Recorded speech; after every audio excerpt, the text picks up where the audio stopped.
Welcome into OutKick the show. I'm your fearless leader, Clay Travis. I hope all of you are having fantastic Mondays, wherever you may be across this great nation. We are ready to make sense of the world at large. And we start, just a reminder, every single Monday, I do college football reactions on the OutKick show. Tuesday, once we have the full reactions of the NFL in place, I focus the Tuesday show on the NFL. On Tuesday, you also get my college football gambling picks. I'm about to do those as soon as I finish this show. They will be up on Tuesday morning. Gambling picks for the NFL. We had a mediocre to bad college football gambling week. Good weekend in the NFL. But we'll do the OutKick six-pack. We'll break down college football. We do that on Monday, Tuesday, Wednesday, Thursday, gambling picks rolling on. This is a busy time of year.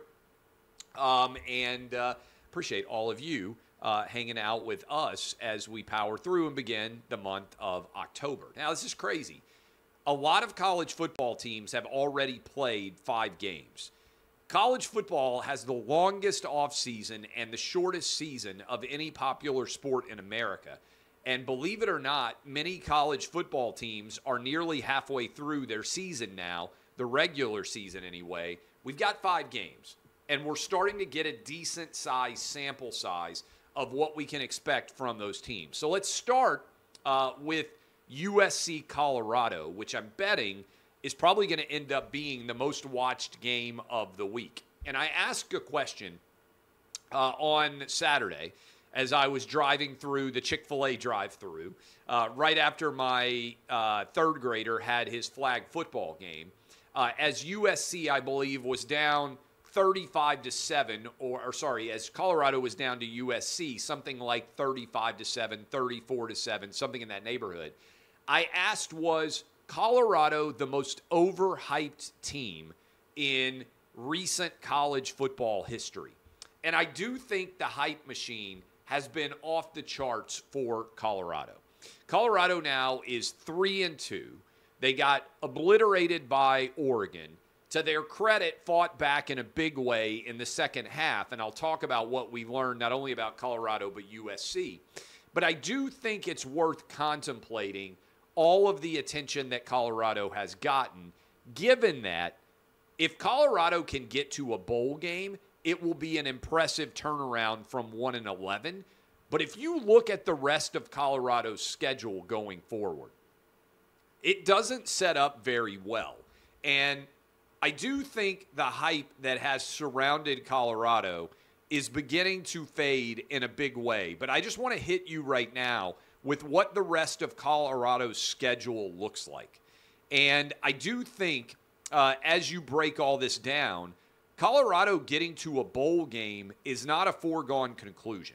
And there have been a lot of teams that have been overhyped over the years. I would say the data reflects that Notre Dame is probably the most overranked and overhyped team in college football on average over much of the last 25, 30 years. Why is that? I've actually written a lot about this over the years. I think it's because a lot of people aren't college football fans in the Northeast, and they almost exclusively focus on Notre Dame because Notre Dame has the biggest fan base in the Northeast. And Notre Dame has been overwhelmingly overrated over the years. We'll talk about Notre Dame a little bit in their game against Duke here in a little bit. But if you look at Colorado right now, I give all the credit in the world to Deion for what he has done in terms of making Colorado relevant so far. But look at the remaining schedule. At Arizona State, that's Colorado's around a 5-point favorite. I think Arizona State has a good chance to be very competitive and potentially win that game. Stanford is bad. Colorado should beat Stanford. At UCLA, UCLA will be favored. Oregon State, I believe, will be favored. Arizona, I think Arizona's probably going to be favored. That'll be close to a pick'em, I would expect. At Washington State, Colorado's going to be an underdog. At Utah, underdog. And other than Stanford, I'm not sure any of these games as definite wins. So I think if Colorado can get to 6-6, it will be a very impressive season for Deion. But question for all of you out there. When is the last 6-6 caliber team that has received the amount of media attention that Colorado will have received? And I'm not even sure they're going to get bowl eligible. Again, I just ran through the remainder of that roster. Stanford is the only team that really stands out as, hey, Colorado should definitely handle them. We'll get a good read against Arizona State this weekend. Remember, Colorado was already fortunate to beat Colorado State.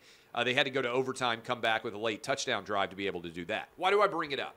Well, I'm curious what's going to happen going forward, because Colorado is going to be very active, I think, in the transfer portal. But do you know where Colorado ranks right now for recruiting class composite rankings as of, I say right now, as of yesterday when I wrote the starting 11?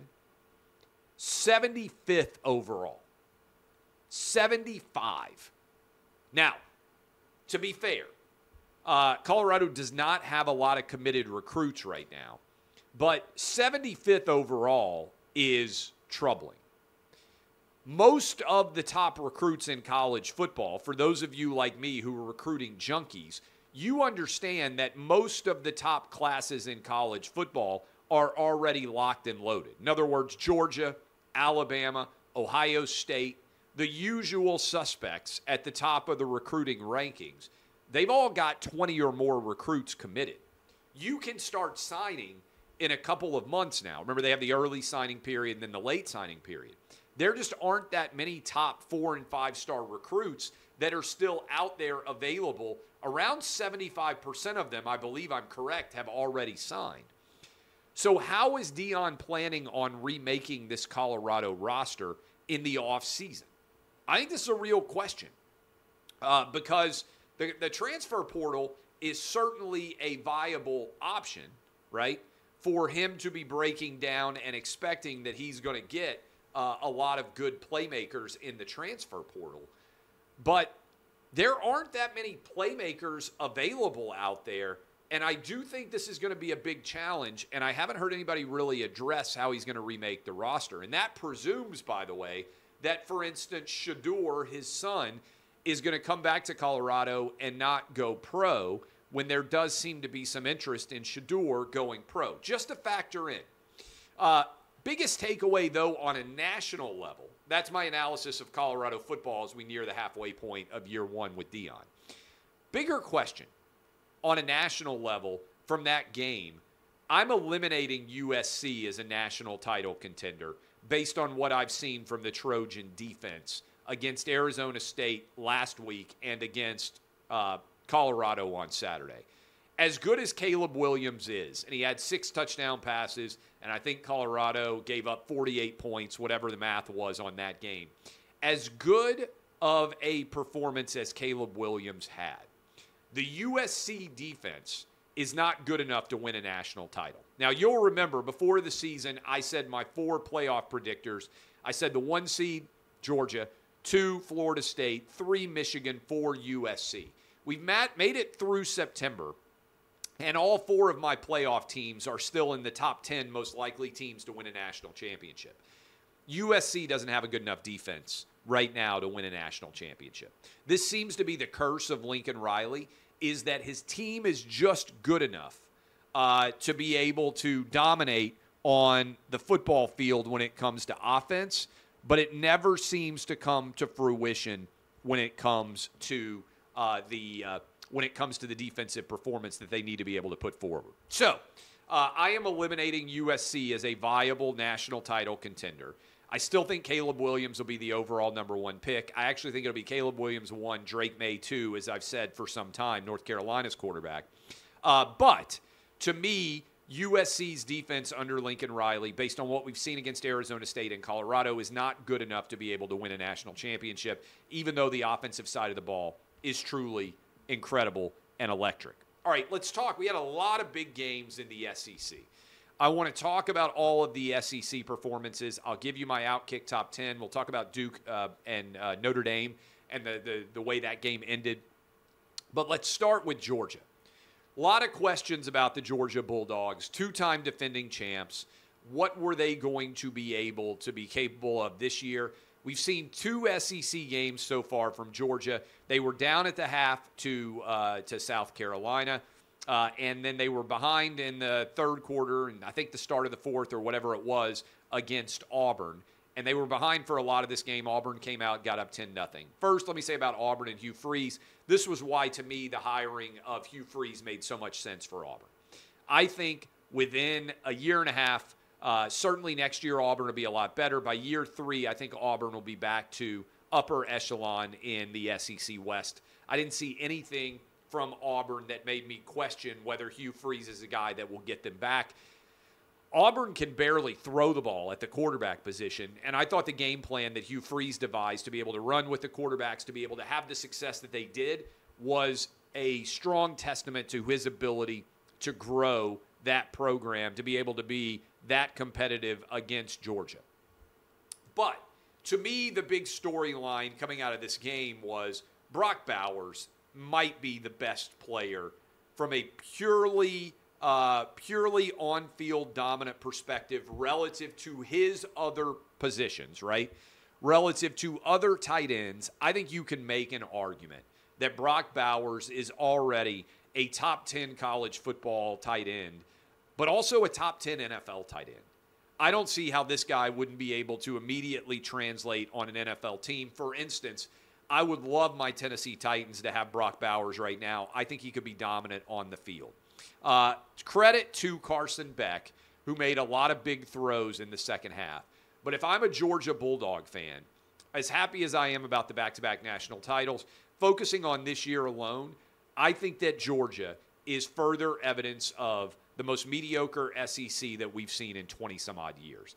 I don't think the Bulldogs have come out against South Carolina and against Auburn and distinguished themselves relative to the rest of the conference. I think Georgia is good. I don't think they're going to go undefeated. I don't know who's going to beat them. We'll see. I don't think Kentucky's going to beat them. For instance, this weekend, I'll have my gambling picks up shortly. I don't think Mizzou's going to beat them. I think Tennessee might, but I'm not sold on Tennessee, and I'll talk about the Volunteers here in a moment. But I don't think the ceiling for Georgia is very high right now. Give Georgia credit for winning on the road against Auburn, but I thought Auburn gave them everything they had. And so Georgia, the ceiling on right now, they have the best performance. Remember, there's only 3 undefeated teams in the SEC right now: Georgia, Missouri, and Kentucky. Georgia's the best team in the SEC right now.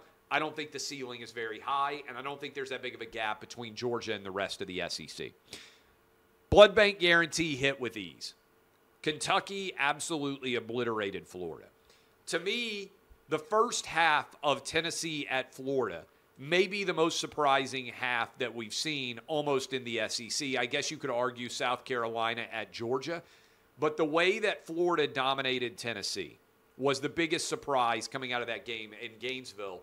What Kentucky did to Florida is what I expected to see Tennessee do to Florida. Now, Kentucky ran for over 300 yards. If I'm a Florida Gator fan, I am very nervous about what Billy Napier has left on the schedule. I said Florida I thought was a 6-6 caliber team. I'm going to stick with Florida as a 6-6 caliber team. You can make an argument. We'll see what happens in 2 weeks when Florida goes on the road against South Carolina. Early spoiler alert, I think South Carolina will beat them. You can make an argument, and I don't think it's a bad argument, that Florida is going to be the 6th best team in the SEC East this year. I think Vandy's going to be the worst. But I think if you look at the totality of the schedule, and I know Florida beat Tennessee, I think Georgia, Tennessee, South Carolina, Missouri, and Kentucky are all going to be better than Florida this year. And I think the Gators are really going to struggle. All I saw in that game was more evidence of this. Now, Kentucky Wildcat fans are ecstatic right now. They're 5-0. Here's the problem with the back half of the Kentucky schedule. There are 7 games left. I think Kentucky has a real good chance of going 3-4. To me, Kentucky, 8-4 team. I think they're going to struggle to beat Tennessee, will not beat Georgia. I think that Louisville game, if you want to point to a team that's outperforming expectations and really performing at a high level so far, Louisville's 5-0. I think Missouri will be a tough game. I think South Carolina will be a tough game. Remember, Kentucky also draws Alabama, which is not fortunate for them as their cross-division rival. I think Kentucky is going to end up 3-4 in their final 7 games. I think they will finish around 8-4, potentially even 7-5. So I don't buy into the Wildcats as a legitimate threat in the SEC East, but congratulations, Kentucky with 3 straight wins over Florida, something that has not happened since the 1950s. Tennessee got revenge over South Carolina. This was a big win, I think, for Josh Heupel. 41-20. Tennessee never really in doubt once Spencer Rattler threw the pick 6 near the end of the first half. To me, the biggest takeaway from this game is I still don't really have a sense for Tennessee. Tennessee's going to get 2 weeks to get ready for Texas A&M, but much like I said, the back half of the schedule is still very weighted for Kentucky. Tennessee has Kentucky and Missouri on the road, Alabama on the road, Georgia in Knoxville, A&M in Knoxville. Those 5 games, to me, I think Tennessee can probably go 3-2 in those 5. Would make Tennessee a 9-3, 8-4 caliber team. I think that's probably where my expectations are. What's disappointing to Tennessee fans is Tennessee's better than Florida. They should have beat Florida. They didn't.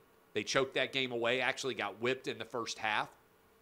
But if Tennessee, given the win over South Carolina after what happened last year, giving up 63 points, Spencer Rattler being unstoppable, I think Tennessee is way better on the defensive line, particularly getting pressure on the quarterback than they were last year.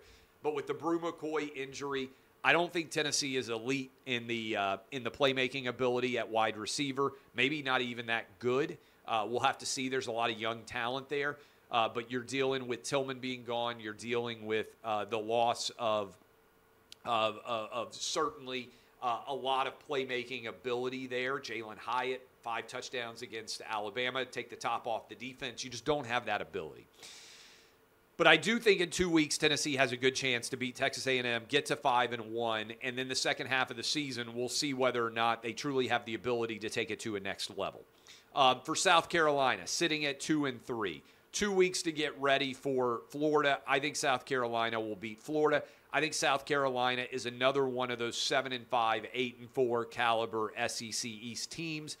They've had a tough schedule, losses on the road at Tennessee and Georgia, the loss in the opener to undefeated UNC. We'll see what the back half looks like for South Carolina. So, Ole Miss, huge win for Lane Kiffin. Huge win for Lane Kiffin. Nearly LSU coming back in a big way. To me, LSU is the most disappointing team in the SEC so far this year. And people say, okay, what do you mean by that, Clay? Well, LSU won the SEC West last year, and returning with the level of talent that they have, they shouldn't be giving up 711 yards on the defensive side of the ball. They shouldn't have needed, I think they gave up 31 to Arkansas. They obviously got wrecked in the second half by Florida State.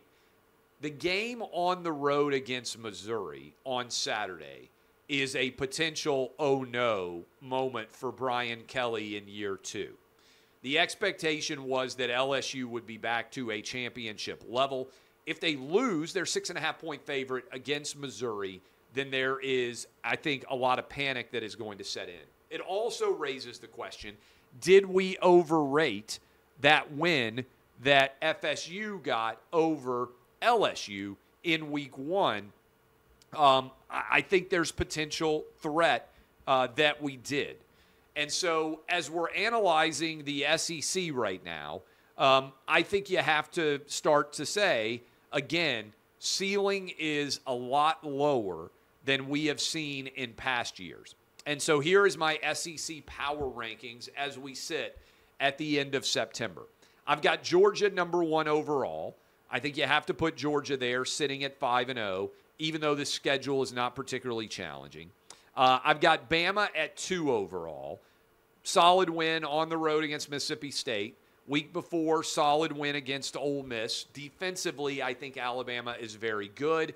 They're going back to that defensive mindset with a game manager at quarterback. They barely threw the ball against Mississippi State. I don't think Alabama has elite wide receiver talent. I don't think their offensive line is very good. Their quarterbacks are just okay. I think the strength of this Alabama team is all on the defensive side of the ball, and I think you're seeing Nick Saban now call games in that fashion. Kentucky, I've got third overall. I just told you that I expect the Wildcats to go 3-4 or something like that down the stretch, but they'll get an opportunity to prove that they are a legitimate threat on the road against Georgia. I don't think that they will have much success. I think Georgia will play really well at home against Kentucky. Ole Miss, I've got at 4 overall. Huge win for Lane Kiffin over LSU, and probably what was the single most entertaining game of the weekend. I've got Missouri at 5. I did not think they were great against Vanderbilt. Don't know why Clark Lee called off the Dogs, stopped that game with like 2 minutes left and basically punted and didn't even use his timeouts. Come on, can we try to get a cover there? But I've got Missouri at 5 overall. We'll get a good read of them. They get to go back to Columbia in that home game against LSU, but their schedule gets a lot more difficult on the backside too. I've got A&M at 6. That A&M Bama game, I'm going to be down in College Station for this one. I'm excited to see it. Then we got Tennessee at 7. Still don't know what we get from the Vols. That Tennessee A&M game is going to be the CBS 3:30 Eastern game. If Tennessee can win that one, and I think Tennessee will probably be favored in that one, coming off of the Alabama game, no matter how it goes, it'll be a tough situation for A&M to make that turn. I've got LSU at 8 overall. A&M's a tough team to judge because of how bad they were in that Miami game, but otherwise they've been very solid. I've got LSU at 8, Auburn at 9, Florida at 10. Arkansas, the Razorbacks, I've got down at 11. Was not impressed. They were dominated by Texas A&M. Arkansas looks like a team that's going to struggle to get bowl eligible to me at this point in time, sitting at 2-3 as they get ready for even more challenging, I would say, back half of the schedule. South Carolina, I've got at 12. I think the Gamecocks will end up around 7-5. Mississippi State at 13 and Vanderbilt at 14. I told you I was going to talk about the Duke game. I watched this game, and to me, I was just very surprised that Duke made the decision to drop 8 into coverage on 4th and 16 against Sam Hartman and Notre Dame. You have been getting pressure on Sam Hartman. He doesn't have time to throw. You've been doing it for that entire drive. You've been out physicaling the other team. And then you make the decision to only rush 3 to drop 8. Credit Sam Hartman for that scramble and being able to get the first down there. Then you give up their touchdown run. By the way, I lost on Patrick Mahomes not scoring on Sunday Night Football, and I lost on Duke scoring there. Probably taking a knee at the 1 was the right play. Instead of scoring, then converting on the 2-point conversion play. Talk about a brutal beat. I'm losing on guys making the right decision to end games, and I'm losing on guys making the wrong decision to end games. That's a tough double to have both of them. I don't remember winning a game on a guy scoring on a late touchdown or making the decision not to score so far in, like, ever from a gambling perspective. But I imagine when Duke goes back and looks at that, the way that scenario ended, that they will say, hey, how in the world did we make that choice not to go guns blazing, so to speak, on that final drive? Notre Dame now still alive for the playoff. I think it's a long shot. They've still got Clemson. They've still got SC. And they're going to have a tough game this weekend against Louisville. I actually like Louisville in that game. You'll see my gambling picks up tomorrow. But for Duke to have the injury happen there, also to Riley Leonard, it's just how fine the line is between success and failure. I hope Riley Leonard is going to be okay before all is said and done. I do think that Michigan, Penn State, Ohio State, it's worth thinking here.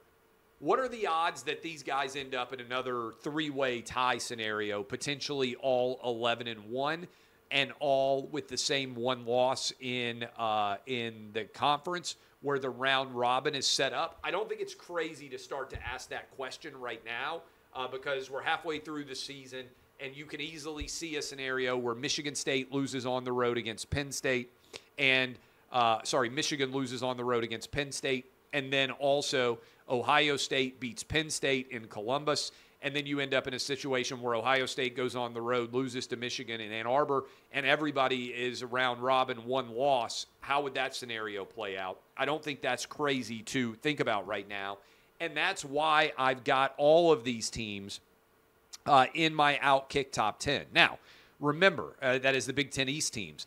I only rank teams based on what we've seen on the field, not what we expect to see, what we have actually seen on the field. And this is a wobbly number one. Right now, I've got Florida State still number one because the win on the road against Clemson and the win over, as you break it down, the win against LSU, road neutral, those are two really quality wins, okay? So I still have them number one, but that is becoming very wobbly. You look at the Boston College performance, you look at the fact that they were outgained by Clemson, and the fact that it doesn't, to me, seem like there has been a very substantial performance from LSU since that game. All right, so I got Florida State 1. I've got Texas 2. We'll see how the Longhorns do this weekend against Oklahoma. Oklahoma under the radar, undefeated, kind of a good spot for the Sooners. I've got Oregon 3rd overall. Oregon's 5-0, absolutely dominated against Colorado. Started off slow against Stanford, but kept rolling. I've got Michigan 4. Michigan's 4 right now for me because they haven't played anybody good. If you want to argue who's been the most dominant through 5 weeks, I think you could say Michigan because they have not been in a remotely close game. They went on the road and just obliterated Nebraska. I expected better from the Big Red. Penn State, I've got at 5 overall. To me, Penn State has been really, really good. Went on the road against Northwestern, won on the road against Illinois, beat West Virginia, and also just dominated against Iowa. Penn State has been in very good shape, not really in a questionable game so far. Ohio State, I've got at 6, wins the close game against Notre Dame. The Ohio State game at Wisconsin is one I have circled because it's probably the most challenging Big Ten West opponent that we have left there. But I've got Michigan, Penn State, and Ohio State there at 4, 5, and 6. Washington, Michael Penix Jr., the Huskies have been arguably the most impressive team so far in the Pac-12. That game in 2 weeks, Washington hosts Oregon. It's a monster Pac-12 game. Going to be a lot of fun to watch that one on October 14th. I've got Georgia at 8 overall. Again, Bulldogs not great, but they're 5-0. Miami, I've got at 9. A lot of that on the credit and strength of the win over Texas A&M, because other than that Miami game, I think there's a strong argument that A&M is the second best team in the SEC so far. And then I've got Alabama at 10. Again, if I think Texas is as good as I think they are, then that Alabama loss to Texas, not bad. So there is my top 10. I appreciate all of you. Tomorrow, I'll break down everything in the world of the NFL. We have got a Monday Night Football game tonight. Let me get the latest number on that and give you my pick for Monday Night Football, which will complete NFL Week 4. Needless to say, I was in attendance for that game against the Bengals, and I was very excited by what I saw in that game. Tonight, we've got the Seahawks going up against the Giants. This is a tough one. I'm going to take – this is a tough one. I'm going to take the Giants plus the 2.5 in this one. Don't feel really strongly on either side, but I'm going to take the Giants plus the 2.5 in this one against the Seahawks tonight. Bears, Commanders. Oh, you poor Bear fans. Lots of reaction on the NFL tomorrow. Thanks, as always, for watching and for listening. DBAP, unless you need to SBAP. Gambling picks tomorrow on all the college football games going up. I will see you guys tomorrow.